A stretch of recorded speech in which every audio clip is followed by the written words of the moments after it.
I dropped this one, the despicable face. And that is significant because the despicable face is about not accepting yourself. And I see that as dropping that, letting go of that. I was thinking about this card with the red serpent. You know, in the story of Genesis, you see this serpent that leads to ultimately this idea of separation from God, this idea of the origin of sin, which was not doing God's will, and the serpent is what lured Eve into that. The serpent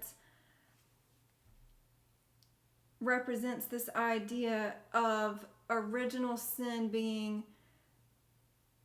focusing on our will versus God's will, and this idea of separation. If we have the courage to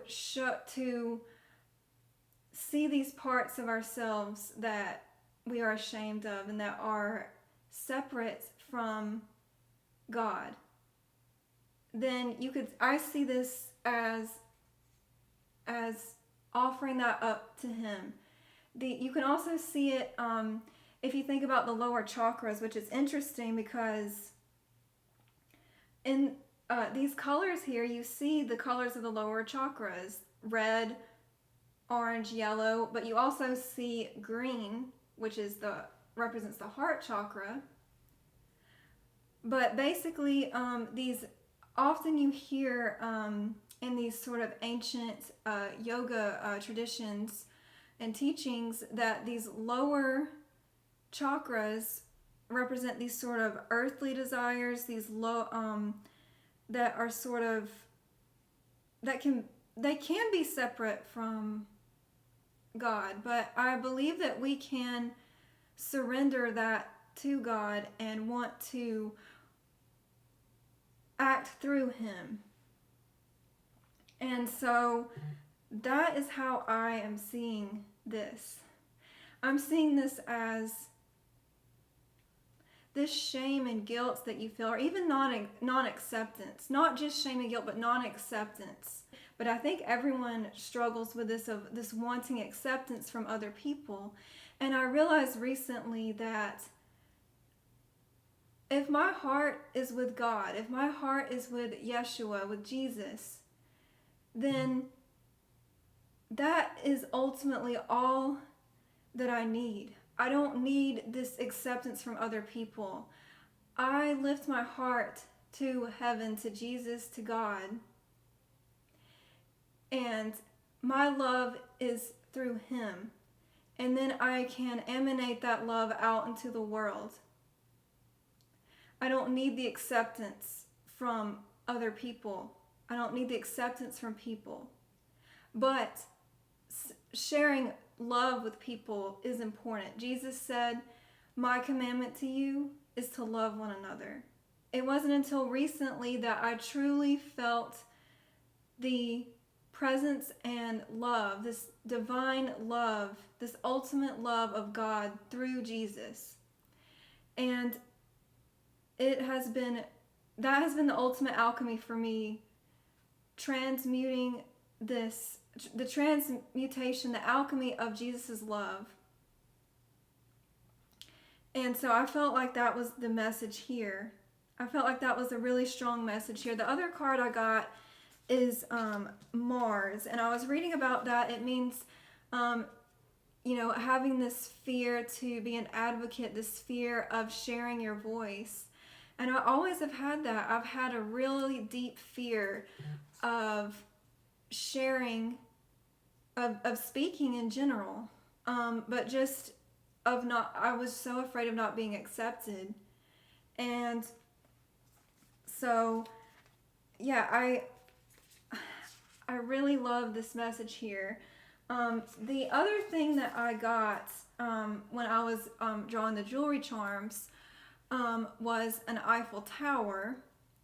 And I didn't really know how to take it at the time, and immediately I thought Paris, and then paradise came into my head.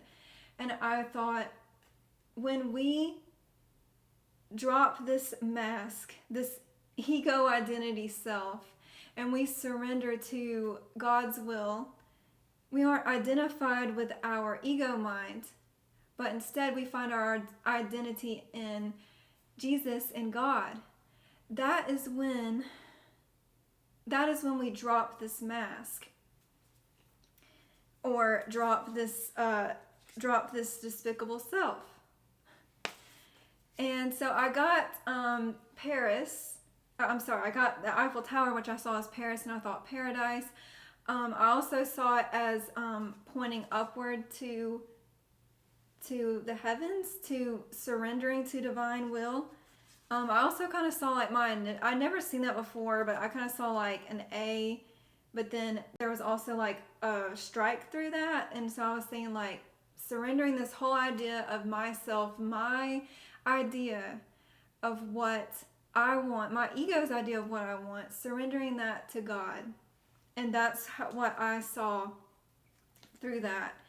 And then I drew again, and three charms came out, and again it was that mask, and there was also a skull mask.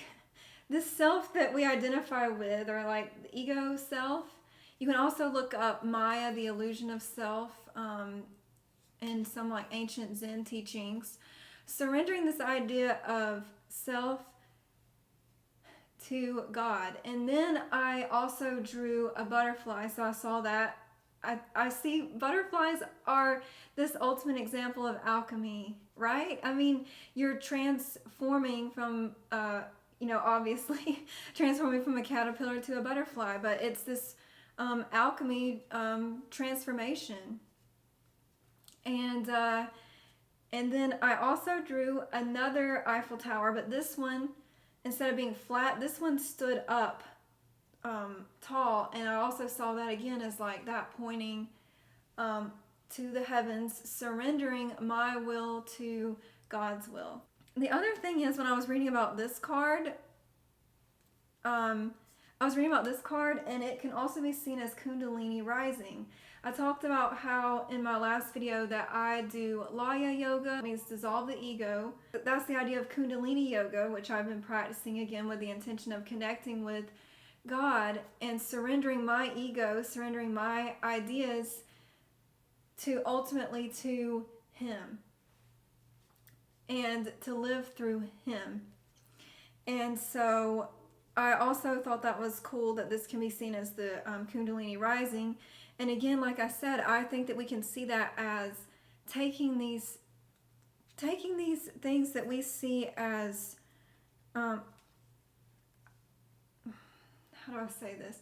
Taking the things that we see as we feel guilty for, unacceptance, not accepted, shame, and I think we're talking about two different things here, but they're both relevant. So guilt and shame can come from acting not in the will of God, but you can also experience shame and non-acceptance just from, like I said, like seeking validation from the world, seeking external validation from the world. But I believe that we can surrender both of those things because Jesus ultimately alchemizes and transmutes this. And He loves us so much. And I love that, again, this idea of love came through with this alchemical wedding, tying perfectly into the last video, conjunction. And in this guidebook, Kim Kronz says that if it comes, if you draw these two cards in proximity, the message of love is loud and clear. So I just loved that, and I love that last time I also got the Venus card. So I got the three cards that together represent love, and so I feel like this message of love is again coming through so profoundly. And let's see. I feel like there was something else I wanted to say. I got the Eiffel Tower again. So, yeah, I mean, I feel like this idea of surrender, paradise, the kingdom of heaven, we enter when we surrender, when we fully surrender. Let's see, is there anything else? Scissors. So I got scissors. I also see this as pruning away anything that is not of God, that is of our own, basically that is separate from God. And again, going back to this idea of oneness. Because that's what we got in this last, that this idea of oneness and love ultimately came through from this card in the last video.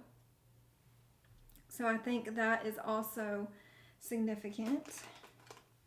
Okay, so I got this star. I'm seeing this as, again, seeing beyond this these sort of earthly desires, these earthly things, like, for example, what I said about seeking acceptance from other people. And that true love and happiness is found through God and through Jesus. All right. And so, yeah, I originally planned, I don't know if I'll post this video second or third. I originally planned to do the one I mentioned in my other video about the triquetra next. And so, like I said, I wasn't planning to film this. It just happened that I felt like very moved by this message and I wanted to share it. So, yeah, this will either be the second or third video probably in this series. But I'm really excited to continue this eyeshadow and alchemy. And I've decided that I'm going to call this eyeshadow and alchemy through Yeshua, because ultimately it is through Jesus that the ultimate alchemizer, that all of this is taking place. So I'm absolutely loving this so far, and I wanted to say again that you are welcome here no matter what your beliefs are. I hope that you can feel love through me, but I always just want to acknowledge that the love that you feel through me comes from God, comes from Yeshua. And you are welcome here. As long as you are receiving value from this, then you are welcome here always.